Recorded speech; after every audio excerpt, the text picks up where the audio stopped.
Live from WRAL News Headquarters in Raleigh, your number one source for local news. WRAL News, coverage you can count on. Overnight crashes, the WRAL breaking news tracker at two different scenes early this morning, one of which was deadly. What we're trying to find out from law enforcement.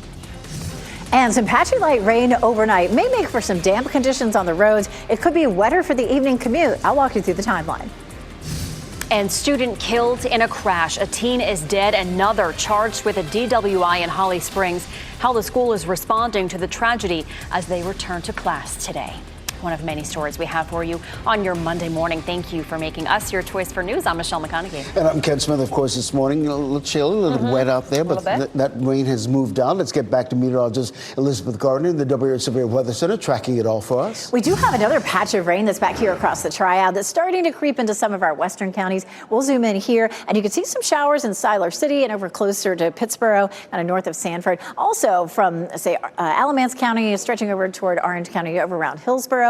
You might see a quick sprinkle. None of this is going to be terribly heavy this morning. It's just a 20% chance. But once we get to the evening commute, it's a 50% chance. And then that goes up considerably overnight. It's going to be a wet night and a pretty wet day tomorrow. A live look at Chapel Hill, where we had some showers earlier. The roads are still a little damp, but beginning to dry out nicely. 50 degrees is our temperature in the Triangle, and our temperatures stay in the 50s. We haven't seen afternoon highs in the 50s since March. So this is definitely some of the coolest air, at least in the afternoons, that we've seen in quite some time. We check out Hurricane Melissa. It's Category 5 now, and it will likely make landfall as a Category 5 storm. It will be catastrophic for Jamaica and also very damaging for parts of Cuba and the Bahamas. We'll take a look at what these islands could see coming up. Ken. All right, Elizabeth, happening now, this section of I-87, those southbound lanes near I-440 interchange coming into the capital city. This crash is off to the shoulder of the road, but we're still seeing a major slowdown in that particular area. As you see from our live traffic map this morning, it's stretching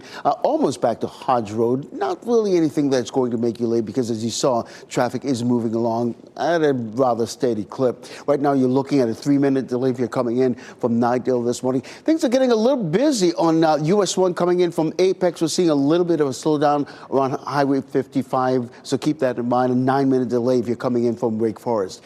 Here's the southern loop of the Beltline, I-40 and Lake Wheeler Road. Those are the westbound lanes moving away from us. That's the usual morning bumper-to-bumper traffic that we see. Right now, we're looking at a 7-minute delay. Just about a half hour ago, that was up to 9 minutes, so things are getting a little better. You're coming in from Garner, Johnston County, between Highway 36 and the Beltline. No delays whatsoever. You're getting ready to head into the car. Tune us in on the radio, 101.5 HD3. Thanks, Ken. Breaking news. A person is dead after a car crash in Granville County. You are looking at video from the WRAL breaking news tracker on Hester Road near Brogden Road. This happened around 1 o'clock this morning. State Highway Patrol says the driver drove into a ditch and was ejected from the vehicle. That road is back open this morning. Investigators have not yet released the name of the victim. We are also trying to learn more about the cause of a crash near Raleigh. Video from the WRAL breaking news tracker shows the scene on Bashford Road near Hillsborough Street around 2 o'clock this morning. Deputies and police were investigating. You can see damage to the front end of that vehicle there. We've reached out to Raleigh Police and the Wake County Sheriff's Office for additional information. And students at Holly Springs High School returned to class after one of their classmates was killed in a crash over the weekend. The 14-year-old was riding his bike early Sunday morning when he was killed. A 16-year-old driver is charged with DWI in that crash. WRAL's Laura Levine is live in Holly Springs for us this morning. And Laura, students will have extra support on campus today if they need it. Michelle, students are back in the classroom here at Holly Springs High School, and it's going to be a tough day for many of them, especially those who was close to the student who died yesterday. The principal says that they do have the additional staff, support, resources, and grief counselors here at the school to work with some of these students. Now, the 14-year-old was riding a bike just before 2 Sunday morning when he was struck by a car on Avon Ferry Road near Holly Meadow Drive. Police say he died at the scene. 16-year-old Ashton Ralphs was was arrested yesterday, charged with DWI, driving after consuming alcohol under 21 years old, and a driver's permit time limit violation. Documents also show officers administered a breath test, finding his BAC at 0.11. Police said Ralphs was driving a 2021 Honda Passport. When they arrived, the preliminary investigation revealed that a 2008 Honda Civic was also hit head-on by Ralphs after the teenage bicyclist was struck. The driver of the Honda Civic is 19-year-old Brandon Russell. WRAL spoke to Brandon's mother late last night, and she did confirm that he is still in the hospital in critical condition. Laura Levine, WRAL News, live in Holly Springs. President Trump is in Japan this morning on his tour of Asia. The president arrived there a few hours ago. He's meeting with Japan's new prime minister. Trump is also expected to finalize a trade deal this week with China. This would prevent a 100% tariff on Chinese imports from taking effect. The framework of the deal puts a stop to the export of the chemicals used to make fentanyl. China could start buying U.S. soybeans again. That's good news for North Carolina farmers especially. Trump and Chinese President Xi Jinping are expected to meet in South Korea Thursday. The sale of TikTok could be finalized this week. Treasury Secretary Scott Bessent says that the U.S. and China agreed on the final details yesterday, but did not share details on the new ownership. This potential agreement comes after President Trump signed an executive order last month to get a deal done. Happening today, nightly road and lane closures will start in Raleigh as part of the NC 540 expansion project. Phase 1, the 18-mile stretch shaded in yellow, has already been completed. Now, the state DOT is working on Phase 2, a 10-mile stretch shaded in orange on the right side of your screen. WRAL's Kelsey Coffey live this morning near that roadway. And Kelsey, this project has been years in the making and is still years from being completed. Yes, Ken, decades in the making. This lane closure and road closure will be happening tonight along Rock Quarry Road here. You can even see where they have this reminder for drivers that the road closure starts tonight. And this is all a part of the NC 540 expansion project that we've been telling you about for a long time. We'll show you the stretch of road that they're working on. The closures impact Rock Quarry Road between Auburn-Knightdale Road and Old Balcom Road. The road will close every night this week until Friday from 10 p.m. to 6 a.m. This final section of 540 is the culmination of a massive road construction project that's been decades in the making. We're excited for all the citizens of Raleigh to be able to have this loop complete around and be able to drive on this facility in late 2028. And this new stretch will become a toll road just like all of the other recently completed sections of 540. Kelsey Coffey, WRAL News, live in Raleigh. Well, so far, no arrests in a mass shooting in Robeson County that killed 2 people and injured 11 others. It happened on Dixie Drive near Maxton around 1:30 Saturday morning. The sheriff's office says several people fired shots at a Halloween party. 16-year-old Nehemiah Locklear and 48-year-old Jesse Locklear Jr. died. The 11 people injured range in age from 17 to 43 years old. At last check, one person had life-threatening injuries. We've reached out to find out if deputies have any person of interest.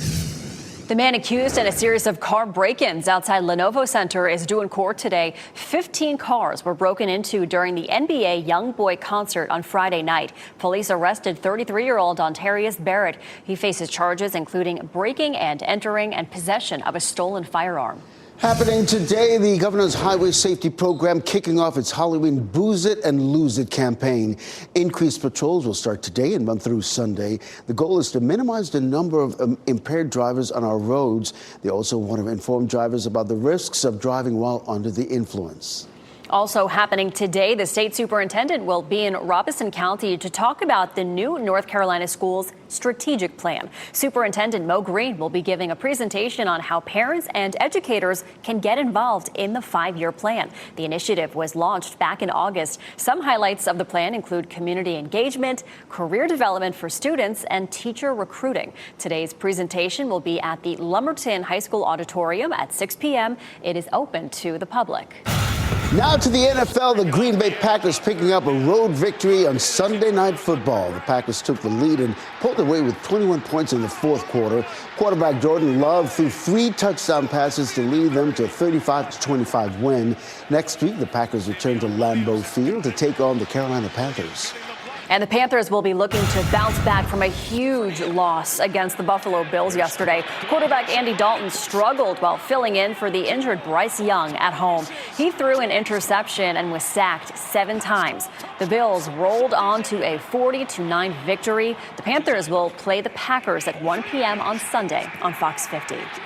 And Week 8 of the NFL season wraps up tonight on ESPN. The Washington Commanders take on the Chiefs in Kansas City, and kickoff for that game is set for 8:15. Coming up, the hunt for jewel thieves. Police in France have arrested 2 suspects in the Louvre heist. The latest on the manhunt for the rest of the suspects and that missing jewelry. Also, contract fight. Starbucks union members across the country, including right here in Durham, rallying today. Their demands ahead of a possible strike. And a little bit of light patchy rain to start the day, but later this afternoon, that chance really ramps up. I'll show you how much rain we could see over the next 4 days.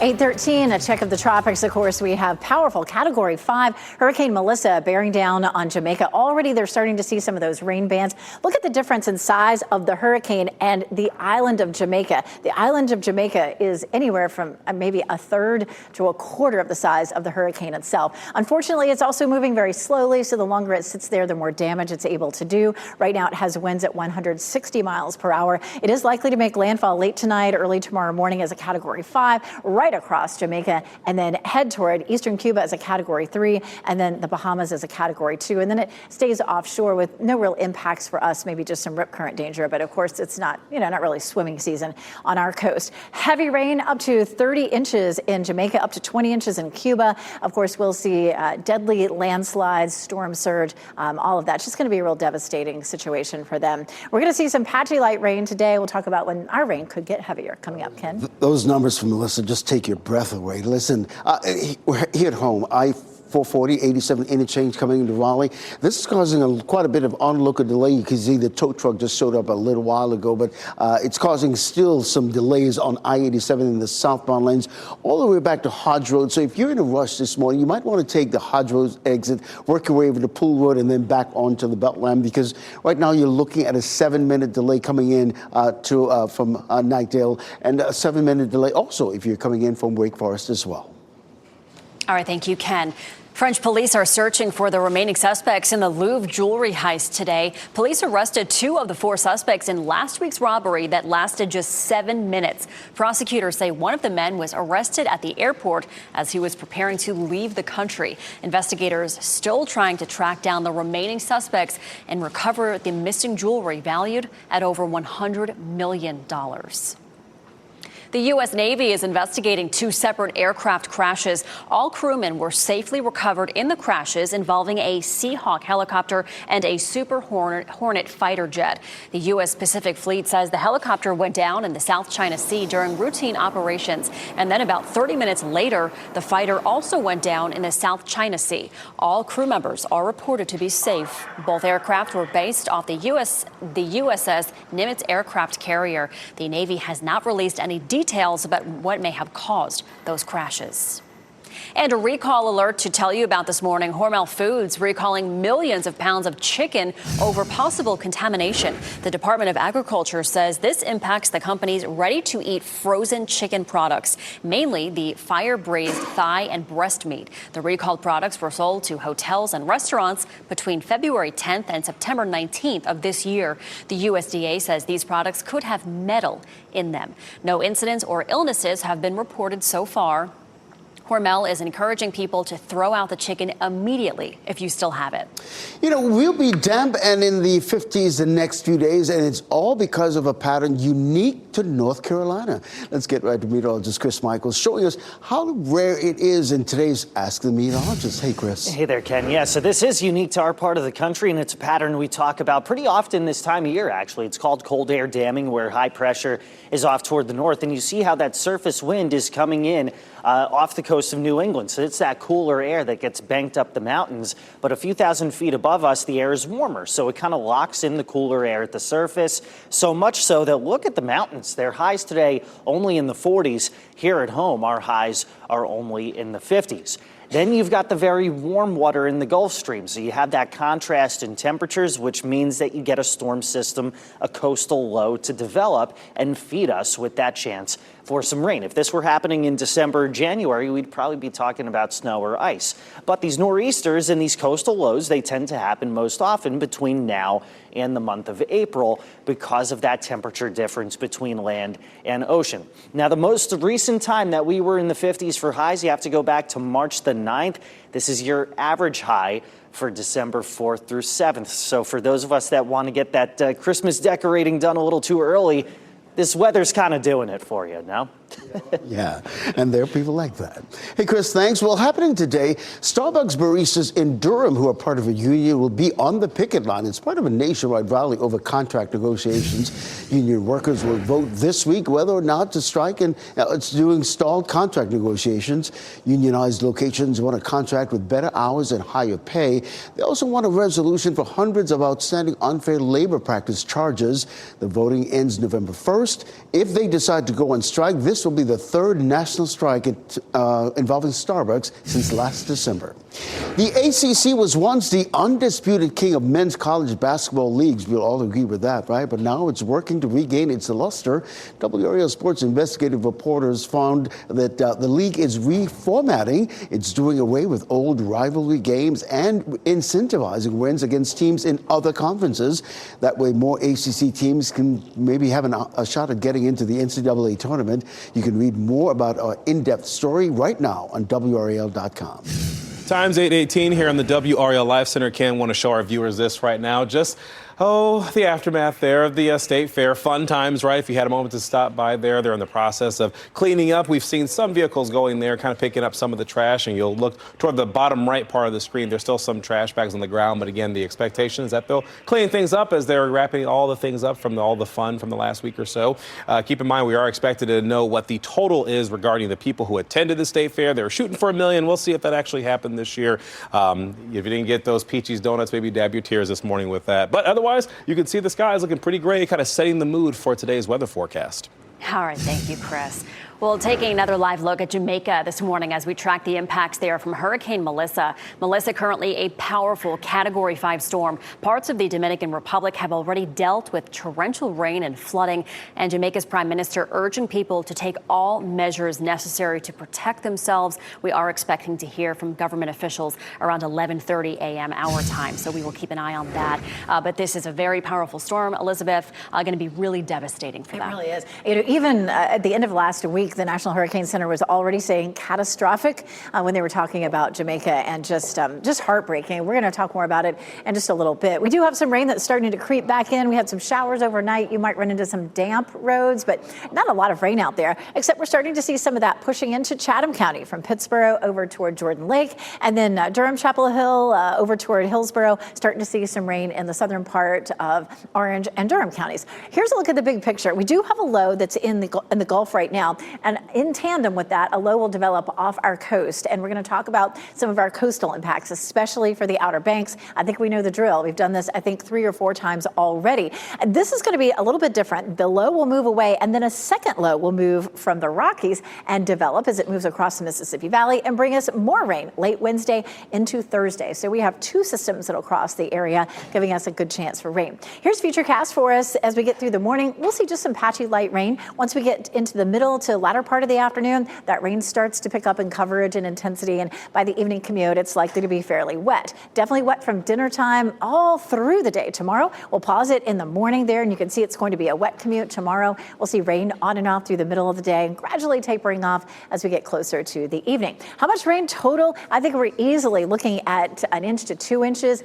As this unfolds, we may see those numbers going up a little bit. And the mountains, 2 to 3 inches, definitely 2 to 3 inches along the outer Outer Banks in particular. The other thing the Outer Banks will see is high surf up to 10 feet, 1 to 3 feet of coastal flooding. And of course, we know that has taken down multiple houses along the Outer Banks over the last several months, and high winds up to 50 miles per hour. So they're going to be added again. Here's what we haven't seen.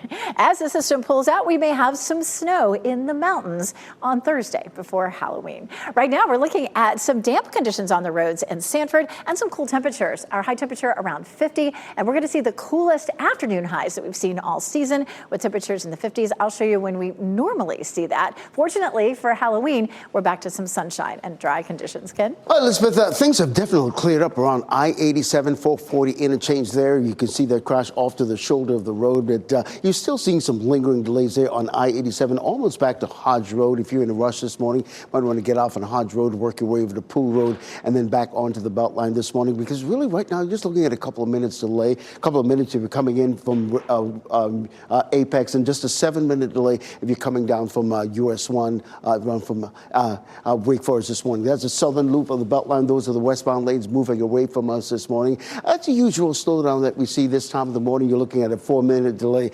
But if you're coming in from Garner, Johnson County, no delays right now between Highway 36 and the Beltline. Traffic alert to tell you about. North Blunt Street, the 700 block, that roads will be closed from right now until about 4 p.m. This afternoon for Raleigh Water to do some system upgrades in that area. Here's a live look at that particular area, courtesy of our photographer, Michael Joyner. We'll get to that in the next half hour. All right, thank you, Ken. Travel plans as the holidays get closer. 5 on Your Side shares the important dates you need to know for the best deals. And detecting breast cancer, how healthcare providers in our area are making sure people have the resources they need. As you get into your car, tune to WRAL News Plus on your radio. In Raleigh on 99.3 FM. In Durham, 96.5 FM. And everywhere on 101.5 HD3. Good morning. Happy Monday. Time now is 8:26. I'm Michelle McConaughey. We are finally starting to see some of that much-needed rain. Meteorologist Elizabeth Gardner tracking the latest for us. A little bit showing up on dual Doppler 5000 radar right now. Chatham County, the southern part of Orange and Durham County seeing just a little light rain. We won't see much between now and later this afternoon. Just a 20% chance this morning, but then later on we get up to a 50 to 80% chance as we get into the nighttime. It's going to be a pretty rainy night for us. Our temperatures are cool this morning, 50 in Durham and Raleigh, 51 in Fayetteville. More clouds and sun out there, but look at these temperatures. Highs are only in the upper 50s. We haven't seen highs that cool since last March. Ken? All right, Elizabeth, we got some good news to report that I-440, I-87 interchange. Boy, things have really cleared up quite a bit. Raleigh police probably just working to clear that scene altogether. We were seeing some lingering delays stretching all the way back to Hodge Road, but you can see it's really dissipated right now. So as we look at the big picture in terms of coming into Capital City, really 1 minute, Knightdale, 2 minutes. You're coming in from Apex, Finch and Wake Forest, you're looking at a 7-minute delay. I'll have another update on your morning commute at the bottom of the hour over on Fox 50. Thanks, Ken. A person is dead after a crash in Granville County. This happened around 1 o'clock this morning. State Highway Patrol says the driver drove into a ditch and was ejected from the vehicle. The road is back open. Investigators have not released the name of the victim. And the NC 540 expansion is getting closer to completion. Tonight, Rock Quarry Road will close between Auburn, Knightdale Road, and Old Balcom Road. The road will close every night this week until Friday from 10 p.m. to 6 a.m. The entire 540 expansion is set to be complete in late 2028. Next on Fox 50, students at Holly Spring High School returned to class after a fellow classmate was killed in a weekend crash.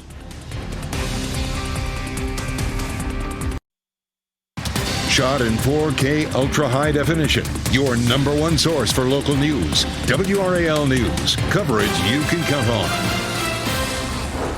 And we're looking at some patchy rain moving in from the west. Not a whole lot happening during the day, but by the evening commute, it may be heavier. I'll show you what to expect as we get through the afternoon. And mourning a classmate. A teen is dead, another charged with DWI after a crash in Holly Springs. The support classmates are getting today as they return to school. Next steps for 540, the road work happening this week as crews work to finish the Triangle Expressway. And of course, that's a toll road. Looking forward to that. That's southern loop of that 540 project. Thanks so much for being with us here at 8:30. We always appreciate your time. I'm Ken Smith. And I'm Michelle McConaughey. And as Elizabeth mentioned, not much rain falling right now, but that could change later on. She's in the WRAL Severe Weather Center to show us where we're seeing some of that light rain right now. Just some patchy rain. It started to creep into Wake County now, but southern part of Durham County, say from Hillsborough south in Orange County, some scattered rain in Chatham County, but starting again to kind of creep into Wake County. Look at this around the airport and approaching downtown Raleigh, actually. It's going to be light and patchy, and this band will move in and out fairly quickly. We don't have a huge chance for rain. It's about 30 to 40% this morning. A little break around lunchtime, and then it bumps back up around the time of the evening commute and continues to spread across the area overnight. It's going to be a fairly rainy night for us. In Chapel Hill, we had a few showers earlier. It's still just a little bit damp. 50 degrees is our temperature, and we're looking at some breezy conditions today, even windier tomorrow as we have that rain rolling through. It's a chilly afternoon for us. Highs only in the upper 50s. And of course, we take a quick look at Hurricane Melissa, a very powerful Category 5 storm that's likely to move right across Jamaica and then affect Cuba and the Bahamas. We'll talk about what folks there could see coming up. Ken? All right, Elizabeth, at 8:31, a lot of incidents dotting our traffic map, but really and truly, this incident here at I-440 and the 87 interchange completely clear. You can see nothing but green showing up on I-87 right now, so that's really good news. If you're coming in from Nightdale, you're looking at just a 1 minute delay, just a 2-minute delay if you're coming in from Apex this morning on US 1. The other troubled spot is Highway US 1 coming in from Wake Forest. You're looking at a 7-minute delay. Not too bad, really. This is the southern loop of the Beltline this morning. I-40 and Lake Wheeler Road, those are the westbound lanes moving away from us. So things are actually lightening up there on the southern loop of the Beltline. You can see just a 4-minute delay between US 1 and the Beltline there in Cary. You're coming in from Garner, Johnston County. You're looking at no delays whatsoever between Highway 96 and the Beltline. Quick traffic alert for our downtown residents. North Blunt Street at 700 block. There will be a road closure there until 4 p.m. This afternoon. You can see crews are already on the scene. There was a water main break there that's causing some issues. So crews will be repairing that. Again, that road will be closed in the 700 block near Wake Forest Road until about 4 o'clock this afternoon. So keep that in mind in the downtown area. Here in Durham, just very little to no delays heading into Durham as well. 101.5 HD3, that's the station to listen to. You can keep it updated on the morning commute. Thanks, Ken. Breaking news, a person is dead after a crash in Granville County. You are looking at video from the WRAL Breaking News Tracker on Hester Road near Brogden Road. This happened around 1 o'clock this morning. State Highway Patrol says the driver drove into a ditch and was ejected from the vehicle. The road is back open. Investigators have not yet released the name of the victim. And we are also trying to learn more about the cause of a crash near Raleigh. Video from the WRAL Breaking News Tracker shows the scene on Bashford Road near Hillsborough Street around 2 a.m. Deputies and police were investigating there. You can see damage to the front end of this vehicle. We've reached out to Raleigh Police and the Wake County Sheriff's Office for more information. Today, students at Holly Springs High School are mourning the death of a classmate. 14-year-old student died in a crash Sunday morning. A 16-year-old driver is charged with DWI in that crash. WRAL's Laura Levine explaining what happened as students will have extra support on campus today. Students here at Holly Springs High School here behind me are arriving here on campus today with heavy hearts after losing their classmate. The principal says that they will have additional support and grief counseling on hand to support these students and help them cope with this tragic loss. A 14-year-old student, a ninth grader, was riding a bike just before 2 o'clock Sunday morning when he was struck by a car on Avon Ferry Road near Holly Meadow Drive. Police say he died at that scene. 16-year-old Ashton Rolfs was arrested yesterday, charged with DWI, driving after consuming alcohol under 21 years old, and a driver's permit time limit violation. Documents also show officers administered a breath test, finding his BAC at 0.11. Police said Ralphs was driving a 2021 Honda Passport, and when they arrived, the preliminary investigation shows that a 2008 Honda Civic was also hit head-on by Ralphs after the teenage bicyclist was struck. The driver of the Honda Civic is 19-year-old Brandon Russell. We spoke with Brandon's mother last night, who confirmed that he is still in the hospital in critical condition. Of course, so many young people involved in this tragic situation. We will continue to follow this investigation. Laura Levine, WRAL News in Holly Springs. New road and lane closures will start tonight as part of the NC 540 expansion project. Phase 1, the 18-mile stretch here in yellow, opened last year. And now work is happening on the 10-mile Phase 2 stretch. WRAL's Kelsey Coffey walks us through the new closures you need to know about as part of this project years in the making. Those road and lane closures will start tonight all along Rock Quarry Road here. You can even see how there's a reminder for drivers on the road that these closures start tonight. Now, this is all a part of the NC 540 expansion project that we've been telling you about for a long time. Here's a look at the stretch that they're working on. The closures impact Rock Quarry Road between Auburn-Knightdale Road and Old Balcom Road. The road will close every night this week until Friday from 10 p.m. to 6 a.m. This final section of 540 is the culmination of a massive road construction project that's been decades in the making. We've got a existing water line and sewer line that needs to be relocated with the project, and those relocations require us to close Rock Quarry Road. This new stretch will become a toll road, just like all of the other recently completed sections of 540. The entire expansion project is set to be done in 2028. Kelsey Coffey, WRAL News in Raleigh. Well, so far, no arrests in a mass shooting in Robeson County that killed 2 people and injured 11 others. This all happened on Dixie Drive near Maxton around 1:30 Saturday morning. The sheriff's office says several people fired shots at a Halloween party. 16-year-old Nehemiah Locklear and 48-year-old Jesse Locklear Jr. died. The 11 injured range in age from 17 to 43 years old. At last check, one person had life-threatening injuries. We've reached out to find out if deputies have any person of interest. The man accused in a series of car break-ins outside Lenovo Center is due in court today. 15 cars were broken into during the NBA Youngboy concert on Friday night. Police arrested 33-year-old Dontarius Barrett. He faces charges including breaking and entering and possession of a stolen firearm. Right now, President Trump is in Japan. He arrived there earlier this morning. He will meet with the new Prime Minister of Japan today. Later this week, Mr. Trump will sit down with Chinese leader Xi Jinping. They are expected to reach a deal to stop a 100% U.S. tariff on Chinese goods. The two leaders will sit down Thursday in South Korea on the final leg of President Trump's 3-country tour of Asia. It will be their first face-to-face meeting since Trump won re-election. Mr. Trump previewed what he hopes to achieve with that meeting. A complete deal. I want our farmers to be taken care of, and he wants things also.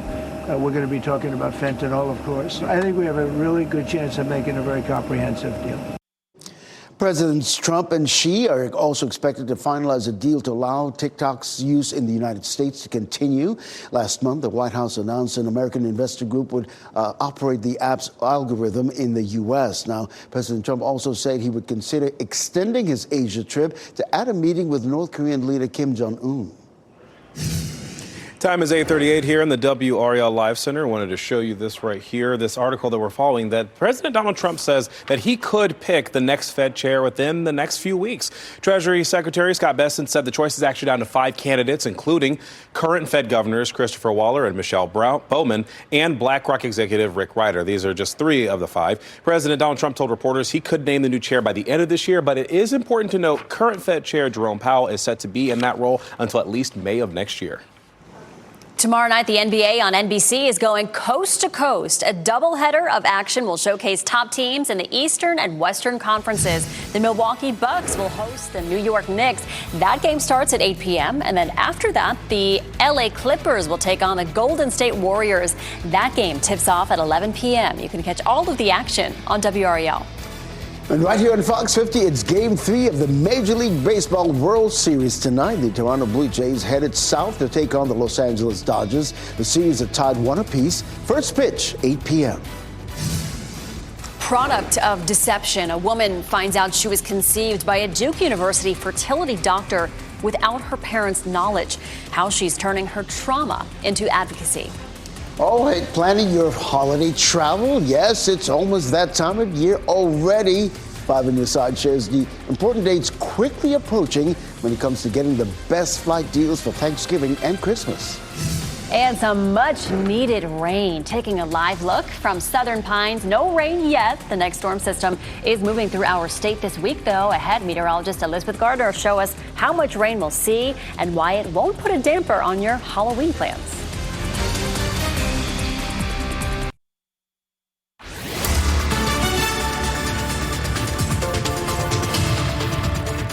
8:43 with an update on the tropics. Of course, Category 5, Melissa, is aiming towards Jamaica right now, and the island is this wide. And of course, you could probably fit it 3 times over across the storm. They're already beginning to see some of the rain bands there, but the center of circulation is likely to make landfall there late tonight, early tomorrow morning. Right now, it's moving very slowly at 3 miles per hour with winds at 160. Just a monster of a storm. It'll make landfall just smack in the middle of the island and cause catastrophic damage. Unfortunately, it moves on to the eastern tip of Cuba with a Category 3 force, and then over the Bahamas at Category 2, and then it moves out to sea with minimal impacts, if any, to the United States. Of course, some of these impacts include very heavy rain, as much as 20 to 30 inches across Cuba and Jamaica. Of course, storm surge anywhere from 10 to 15 feet, which is immense for islands of this size. We'll continue to watch this, of course, over the next several days, Ken. Oh, incredible. 8:44 now. Listen, there's a situation there on the Beltline. Right, if you look right way up here in the left-hand corner of your screen, you can see some flashing lights up there on the eastbound lanes of Glenwood Avenue. We're not seeing any major delays in the area because right now you're looking at Glenwood proper. But just keep that in mind. You'll see some police activity there in those eastbound lanes of I-440. You see it right here is what I'm talking about. But in terms of major routes coming into the capital city, look at this. A lot of things have cleared up. Even our folks in Wake Forest, you're just looking at a 6-minute delay coming into the capital city. All right, thank you, Ken. Well, if you're putting off firming up your holiday travel plans, this week is the time to act if you plan to fly. Here's 5 on your sides, Ashley Rowe, with what you need to know before you book. If you or your family's holiday plans are still in flux, consider this the sign you were waiting for to go ahead and book those flights. For Thanksgiving week travel, booking your trip 35 days before you travel is where you're most likely to get the most affordable tickets. We're 31 days away from Thanksgiving, so if you're rolling the dice hoping to get the lowest price, you may have already missed your opportunity. But here's the good news. You can still get a decent price up to 24 days before you fly. I'll spare you the math and calendar flipping. You need to book by the end of this week for the best deals. For Christmas week, Google's travel report recommends you purchase 51 days before Christmas. That's November 4th, a week from tomorrow. But take into consideration the Christmas week travel window will really kick into high gear the weekend before Christmas. This year, that's December 20th. Again, don't stress over the math. The experts recommend right around November 1st to get the best prices, which is this upcoming weekend. Start your planning. Ashley Rowe, 5 on your side.